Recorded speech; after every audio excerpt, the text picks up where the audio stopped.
사랑하는 여러분, 우리는 지난 한 주 동안 고난주간 특별 새벽기도를 가졌습니다. 고난주간 특별 새벽기도를 통해서 예수님의 그 십자가를 묵상하면서 그 십자가 바라보는 가운데 우리가 얼마나 참 죄인인가, 또 우리의 죄 때문에 주님은 얼마나 그 고난을 당하시면서 아프셨을까, 그런 생각을 해봅니다. 그리고 감사한 것은 예수님께서 십자가를 통해서 저와 여러분, 우리 모든 인류의 죄 문제가 깨끗하게 말끔하게 씻기고 사함받았다고 하는 사실을 믿으시기 바랍니다. 그리고 우리는 부활주의를 맞고 있습니다. 예수님의 십자가가 우리의 모든 죄사함을 받았는데 부활주의는 왜 필요할까요? 예수님의 부활이 필요한 것은 우리에게 산 소망이 되고 있기 때문입니다. 산 소망이 되고 있기 때문입니다. 자, 오늘 본문 말씀을 볼까요? 본문 말씀 3절을 우리 다시 한번 읽어보도록 합니다. 우리 주 예수 그리스도의 아버지 하나님을 찬송하리로다. 그의 많으신 긍휼대로 예수 그리스도를 죽은 자 가운데서 부활하게 하심으로 말미암아 우리를 거듭나게 하사 산 소망이 있게 하시며. 아멘. 여러분, 이 말씀은 그 베드로전서 우리가 1장 3절을 한 절을 보았는데 앞뒤 전으로 보면 사실은 베드로 사도가 이 글을 쓸 때 가진 마음이 있습니다. 어떤 마음이냐면 1세기 그리스도인들이 이 예루살렘 교회가 고난과 박해가 심했거든요. 그들이 무슨 잘못을 해서 박해를 저지른 것, 곧 박해를 받는 것이 아니라 예수를 믿는다는 이 한 가지 이유 때문에, 그래서 그들의 그 신앙의 정절을 지키기 위해서 그들이 예루살렘에서 떠날 수밖에 없었던 겁니다. 그래서 베드로전서 1장 1절에 보면 여러 지역의 지명 이름이 나옵니다. 도시 이름이. 그 도시 이름은 전부 이 그리스도인들이 흩어져서 살았다는 거예요. 그리고 거기에서 어떤 삶을 살았냐면 자기 고향과 집, 터전 이런 삶의 모든 것들을 버리고 쫓겨가다시피 한 그런 삶인데, 그러면 그들이 편안하겠습니까? 그들의 삶이 즐거움이 있겠습니까? 그들의 삶은 한마디로 말하면 시험이었습니다. 살아가는 삶 자체가 시험이었어요.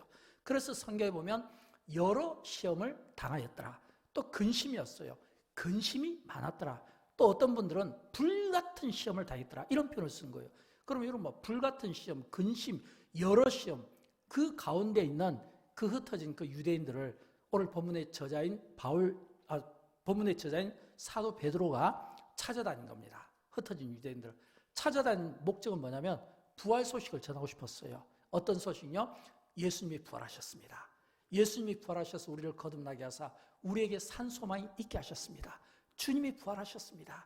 우리에게 산 소망이 있게 하셨습니다. 이 부활의 메시지가 그 흩어진 유대인들, 고난받는 유대인들에게 이 메시지가 전해졌다고 하는 겁니다. 저는 그런 것처럼 오늘 우리 시대도 경우는 다르지만 우리가 살아가면서 힘든 부분이 있을 거예요. 아직 해결받지 못한 부분이 있을 거예요. 또 어떤 분에게는 진짜 힘들고 절박한데 부활의 주님이 부활하신 것처럼 우리의 모든 삶의 문제들이 한순간 깨끗하게 정리되고 해결받는 이런 은혜를 목말라는 분들이 있습니다. 저는 이 시간 부활의 주님이 여러분 개인과 가정마다 찾아오셔서 만나주시고 아픈 육신 고쳐주시고 마음 상처받은 거 싸며 회복시켜주시고 오늘 이 부활의 능력이 여러분에게 임함으로 말미암아 1세기 그리스도인들에게 부활이 희망이고 소망이고 그들에게 산 소망이 된 것처럼 오늘 부활이 저와 여러분의 삶을 산 소망이 될 수 있도록 살아드리기를 주님의 이름으로 축원드립니다. 이런 은혜가 저와 여러분에게 있었으면 좋겠습니다. 여러분, 예수님의 부활이 산 소망이라는 것은 예수님의 이 부활의 이 생명체가 우리 안에 들어왔다는 겁니다. 희망이 되었다는 겁니다. 우리 존재에 희망이 되었다는 겁니다. 그래서 그 소망으로 이제 우리 그리스도인들이 살아가야 된다는 겁니다. 그럼 여러분, 이 예수님의 부활이 우리에게 소망이 된 것은 무엇 때문일까요? 네 가지로 제가 짧게 말씀드리는데, 첫째는 예수님의 부활이 산 소망이 된 것은 나의 구원 때문입니다. 나의 구원. 어떤 구원일까요? 주님이 부활하신 것은 나의 확실한 이 구원의 보증이 되기 때문입니다. 로마서 4장 25절 말씀을 우리 같이 한번 읽어보도록 할까요?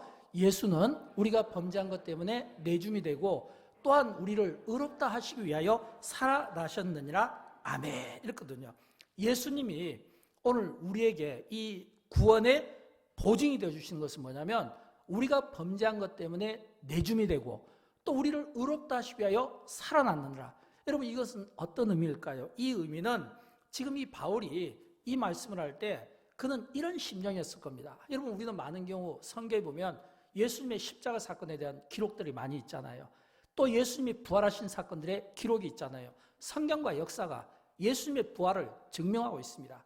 그러나 예수님의 부활이 아무리 우리에게 이론적으로 이해되고 그것이 성경이 오늘 우리에게 증명하고 있지만, 그러나 이 부활이 우리에게 산 소망이 되기 위해서는 우리가 이론적으로 지식적으로 이해하고 아는 것으로 끝나면 안 되는 거예요. 어떻게 해야 되냐면 이 바울의 고백처럼 주님이 오늘 우리를 의롭다 하시기 위하여 살아나셨습니다. 주님의 부활은 우리를 의롭다 하시기 위함입니다. 주님의 부활은 나를 의롭다 하시기 위하여 된 것입니다.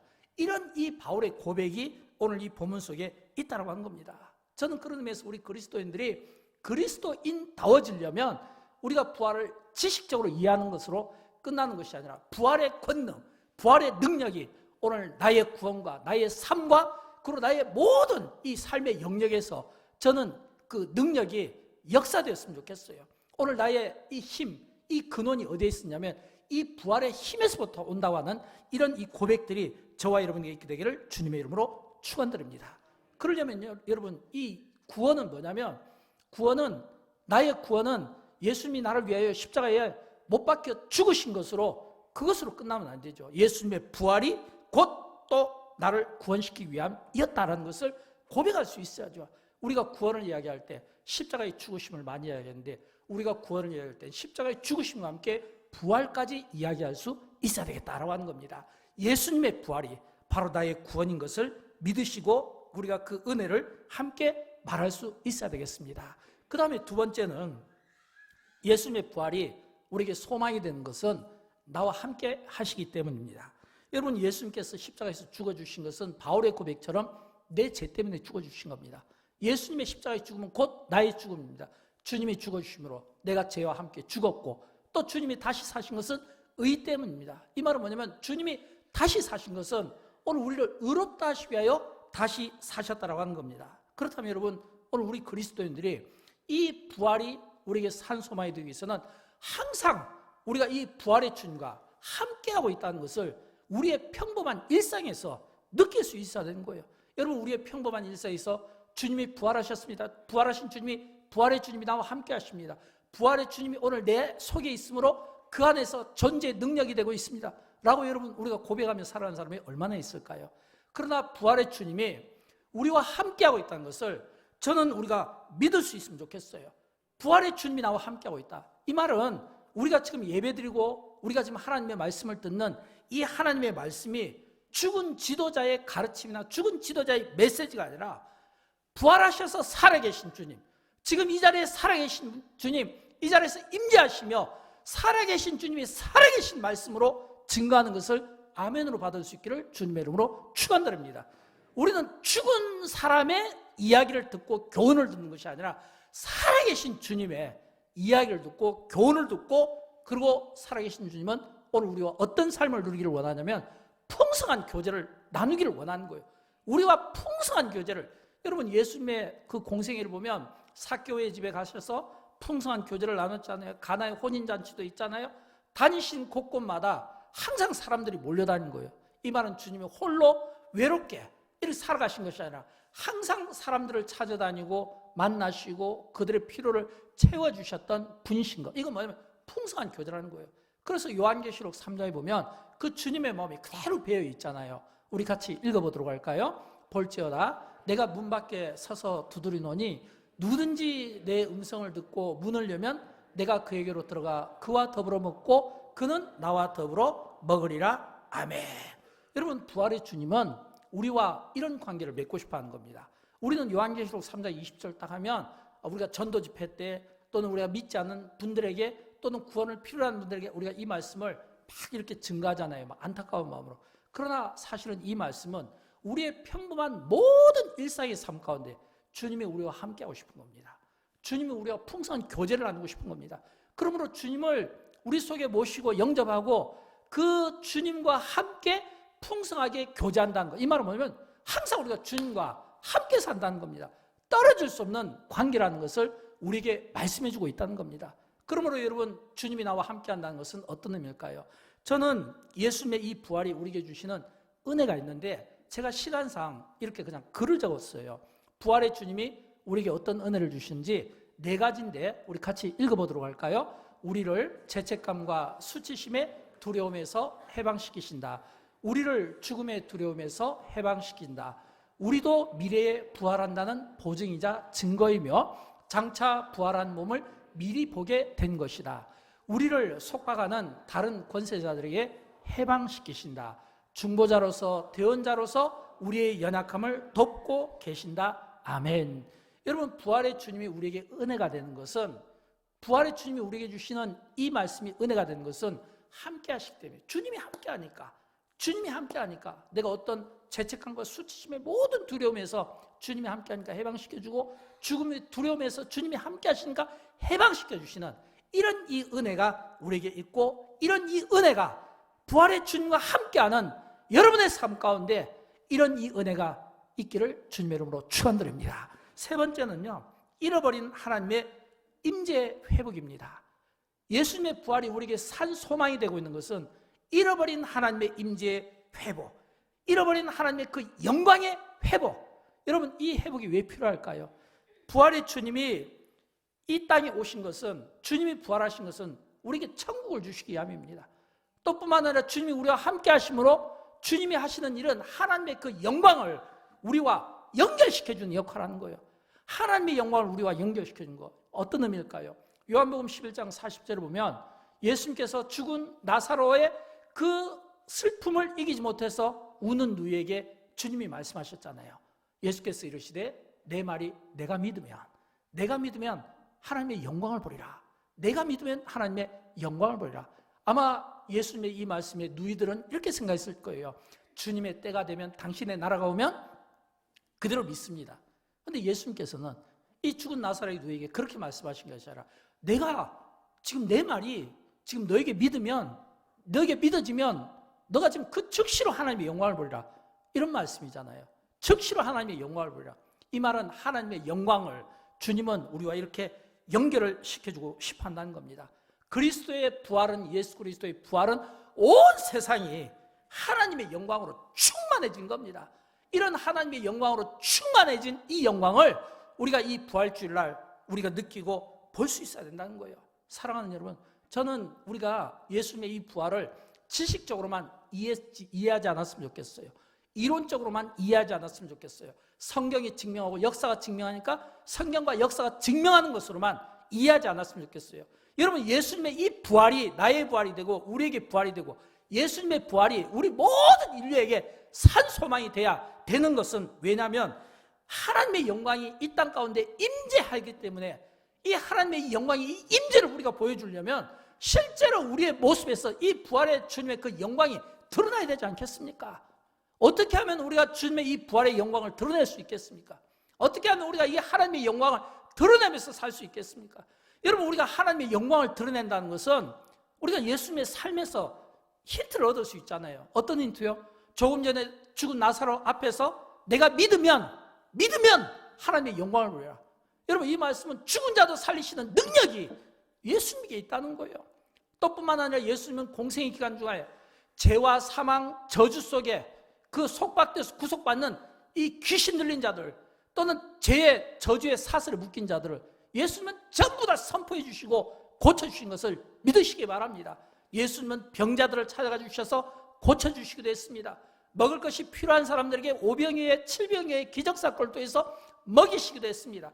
하늘의 신령한 양식으로 하나님의 말씀을 인도도 하셨지만, 또 그러나 그들에게 필요한 것을 필요할 때에 먹을 것을 통해서 채워주시기도 하고, 교제를 통해서 풍성하게 하시기도 하고, 또 귀신을 말씀으로 선포하여 쫓아내 주시기도 한 거예요. 그렇다면 여러분, 예수님이 우리에게 보여주신 이런 공생의 모습에서 우리가 어떤 힌트를, 어떤 아이디어를 얻어야 될까요? 우리 또한 주님의 부활이 우리에게 부활이 되고, 주님의 부활이 나의 부활이 되고, 주님의 부활이 우리에게 산 소망이 되기 위해서는 똑같이 예수 그리스도의 그 삶의 모습을 우리가 이 땅 가운데 실천하며 보여줄 수 있어야 되지 않겠습니까? 영광교회 부활절 프로젝트를 통해서 많은 물질과 사랑과 기도를 흘려보내는 것도 바로 그런 이유 아니겠습니까? 어려운 사람들에게 물질을, 또 기도가 필요한 분들에게는 또 기도로, 또 선교지에서 교회가 필요한 곳에는 또 교회 또는 의무를 통해서, 또는 이렇게 미자립 교회가 어려운 교회가 또 그 어려울 때 또 우리가 흘려보내기도 하고 이런 이 귀한 일들을 통해서 계속해서 흘려보내는 거예요. 여러분 왜 이게 필요할까요? 한국교회는 이게 세계교회와 또 좀 의미가 다를 것 같아요. 왜냐하면 세계교회는 역사를 통해서 성경을 통해서 우리가 부활을 또 이렇게 믿고 그 은혜를 누리지만 사실은 우리 한국교회에서는 더 그 부활의 은혜가 더 크고 더 값질 수밖에 없는 거예요. 1885년 4월 5일 그 부활의 아침에 새벽에 그 인천 제멀포항에 언더우드와 아펜젤러 두 선교사가 그때 들어올 때 그날이 부활의 아침이었습니다. 그날이 부활의 아침이었어요. 그 두 선교사가 제물포항에 들어올 때 그 땅, 조선 땅은 흑암과 어둠에 사로잡혀 있었고 그 땅은 죽어가는 땅이었어요. 소망이 없는 땅이었어요. 그 선교사들이 그 복음을 통해서 그 어둠이 빛으로 밝혀지기 시작한 겁니다. 복음을 통해서 그 땅이 회복되고 복음을 통해서 그 땅이 지금 시간이 지난 오늘 보면 얼마나 곳곳에 한국교회가 세워지고 또 얼마나 곳곳에 많은 선교단체가 세워지고 복음을 통해서 필요한 사람들에게 때로는 말씀을 통해 때로는 먹을 것을 통해 때로는 기도를 통해 그들을 살리고 회복시키는 생명의 역사가 교회 안에서 일어났다는 거예요. 저는 부활주일날 우리가 더 많은 생명을 흘려보내는 것은 이 부활이 진짜 기쁨이 되기 위해서는 이 고난이 있었다는 사실이에요. 여러분 부활은 고난을 통해서 이 부활의 기쁨이 주어진 겁니다. 예수님의 이 고난 십자가를 한번 묵상해 보십시오. 예수님의 이 고난과 이 십자가는 그분이 그 찢기신 그 모든 상처, 살점 하나하나가 우리가 죄로 인해서 찢겨야 될 상처이고 우리가 죄로 인해서 받아야 될 그 고통을 주님이 온몸으로 막아내신 겁니다. 인류의 모든 죄를 피 한 방울, 물 한 방울 아낌없이 다 쏟아부어 주신 것은 우리가 흘려야 될 그 죄의 저주와 그 피를 주님이 대신 다 흘려주심으로 받아내신 겁니다.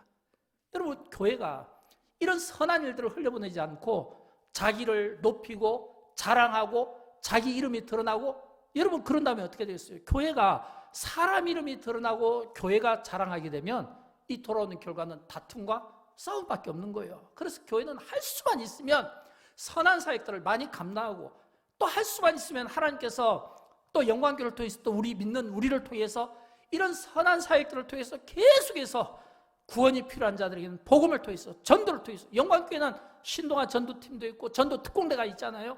전도를 통해서 또 복음을 필요로 하는 겁니다. 물질이 필요하고 물질의 연약함을 가진 자들은 또 물질로 또 우리가 도와줄 수 있고 병으로 고생하시는 분들은 또 우리가 기도하고 또 축복함으로 회복시켜 주실 수 있도록 이게 뭐냐면 우리 안에 부활이 산 소망이 되고 부활의 그 생명이 우리 안에 있으므로 우리에게 희망이 되니까 이 부활의 이 생명이 있음으로 말미암아 이게 우리가 살아가는 존재 이유가 되는 겁니다. 여러분 우리 안에 죄로 가득 찬 인생이 아니라 부활의 생명체로 가득 찬 인생이 되어서 주님의 살아가신 그 공생의 삶을 저와 여러분이 이어서 살아갈 수 있기를 주님의 이름으로 축원드립니다.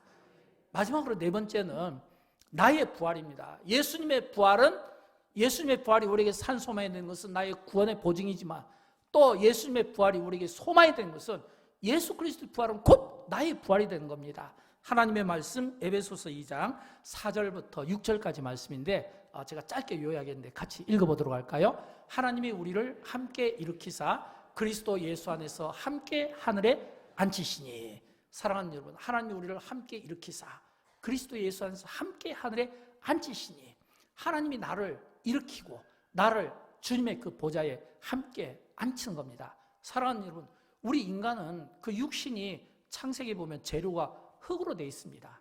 흙으로 되어 있어요. 이 말은 뭐냐면 우리의 육신이 흙으로 되어 있기 때문에 다시금 흙으로 돌아가게 된 겁니다. 언젠가는 죽게 될 겁니다.